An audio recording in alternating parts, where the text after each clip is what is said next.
लाठीचार्जनंतर सलग तिसऱ्या दिवशी आंदोलक जंतर मंतरवर ठाण मांडून शिक्षण मंत्री धर्मेंद्र प्रधान यांच्या राजीनाम्याच्या मागणीवर विद्यार्थी ठाम। जंतर मंतरवर रात्रभर पावसातच आंदोलकांसाठी या।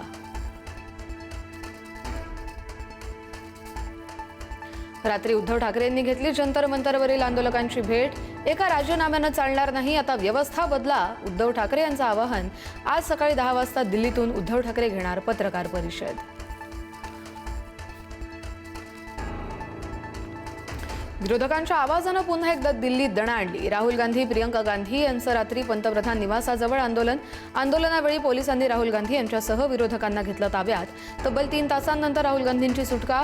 धर्मेंद्र प्रधान यांच्या राजीनाम्यासाठी राहुल गांधी आक्रमक।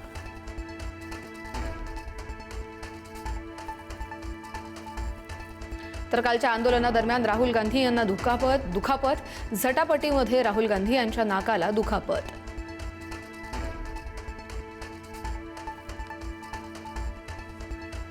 केंद्रीय शिक्षण मंत्री धर्मेंद्र प्रधान यांची राहुल गांधींच्या आंदोलनावर टीका। विद्यार्थ्यांचा राजकीय साधन म्हणून वापर।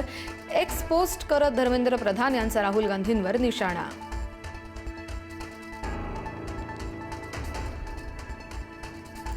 पावसाळी अधिवेशनाचा आजचा तिसरा दिवस। नीट पेपर फुटी, सीजेपी आंदोलन आणि राहुल गांधी यांना झालेल्या धरपकडीचे पडसाद उमटणार। 2 दिवस सभागृह तहकूब झाल्यानंतर आज तरी सभागृहात काही चर्चा होणार का, याकडे लक्ष।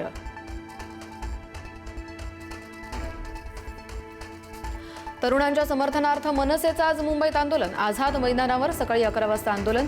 चला व्यवस्थेला प्रश्न विचारूया असं म्हणत सरकारला घेरणार अमित ठाकरेंसह मनसे नेते होणार सहभागी।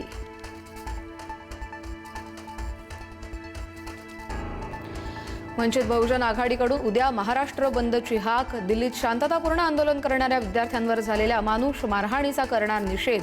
धर्मेंद्र प्रधान यांच्या राजीनाम्याचीही करणार मागणी।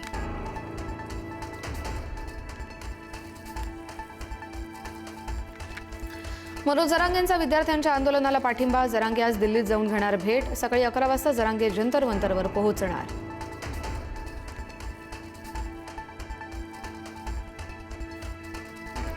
शिवसेनेने दाखल केलेल्या याचिकेवर आज सुप्रीम कोर्टात सुनावणी। खासदारांनी एकनाथ शिंदे यांच्या शिवसेनेत विलीन करण्याच्या निर्णयाला उद्धव ठाकरेंचं आव्हान।